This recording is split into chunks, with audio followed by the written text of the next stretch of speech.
ভারতের আইসিসি যেন একই সুতোর মালা। বিশ্বকাপে কমিটির টিম ভারতকে আম্পায়ার থেকে শুরু করে সব ধরনের সুবিধা দিতে কোনো কিছুর কমতি রাখছে না আইসিসি। এবারে টি-20 বিশ্বকাপে অবশ্য ভারতের সাথে যুক্ত হয়েছে ইংল্যান্ডও। তাদেরকেও টি-20 বিশ্বকাপে বিশেষ সুবিধা দিচ্ছে আইসিসি। মূলত ইংল্যান্ড এবং ভারত যেন কোনো মতেই সেমিফাইনালের আগে বিদায় না নেয়, এই কারণেই তাদেরকে বিশেষ সুবিধা দেওয়া হয়। কেননা ভারত কিংবা ইংল্যান্ডের মতো দল বিশ্বকাপ থেকে বিদায় নিলে ব্যবসায়িক দিক দিয়ে চরম ক্ষতির মুখে পড়তে হয় আয়োজকদের। এদিকে ভারত ইংল্যান্ডকে অবৈধ সুবিধা দিতে গিয়ে চরম অন্যায় করা হচ্ছে বাংলাদেশ, শ্রীলঙ্কা সহ দুর্বল দলগুলোর সাথে, যা নিয়ে শুরু হয়েছে চরম বিতর্ক। কেননা ভারত এবং ইংল্যান্ডের মতো দলগুলোকে সুবিধা মতো খেলানো হচ্ছে যাতে তাদেরকে খুব বেশি ভ্রমণ করতে না হয়। অন্যদিকে সবচেয়ে বেশি ভ্রমণ করতে হচ্ছে বাংলাদেশ এবং শ্রীলঙ্কাকে। লঙ্কানদের মোট ভ্রমণ করতে হবে ৮,০৯৭ কিলোমিটার, আর বাংলাদেশকে ভ্রমণ করতে হবে ৯,৯২১। অন্যদিকে সবচেয়ে কম ভ্রমণ করতে হবে ইংল্যান্ডকে, মাত্র ৫০৫ কিলোমিটার। ভারত ভ্রমণ করবে ১,৭১৭ কিলোমিটার। এভাবে অবিচার করায় বেশ ক্ষেপেছে শ্রীলঙ্কা।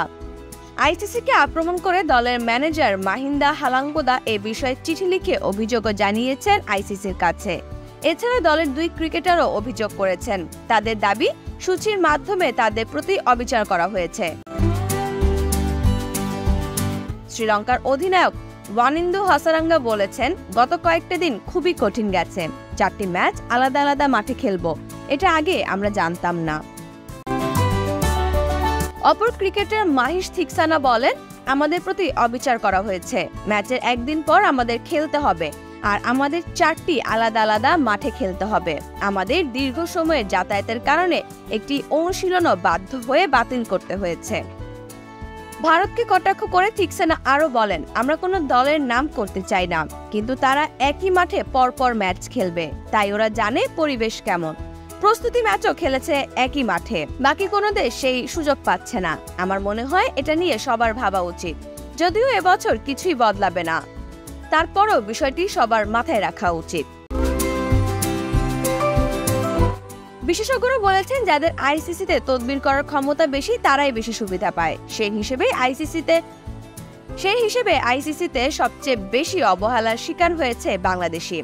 যদিও এই বিষয়ে বাংলাদেশ দলের পক্ষ থেকে কোনো প্রতিবাদী করা হয়নি।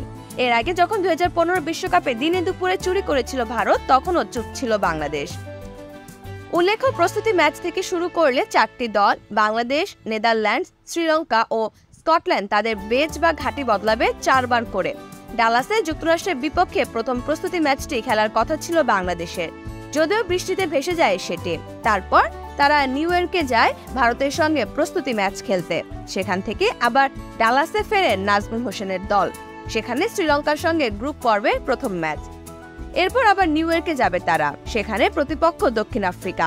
সেখান থেকে দল যাবে সেন্ট ভিনসেন্টের কিংস্টাউনে, গ্রুপ পর্বে শেষ 2টি ম্যাচ খেলবে সেখানে। সব মিলিয়ে বাংলাদেশ ভ্রমণ করবে ৯,৯২১ কিলোমিটার। গ্রুপ পর্বে অন্য যে কোনো দলের চেয়ে যা বেশি।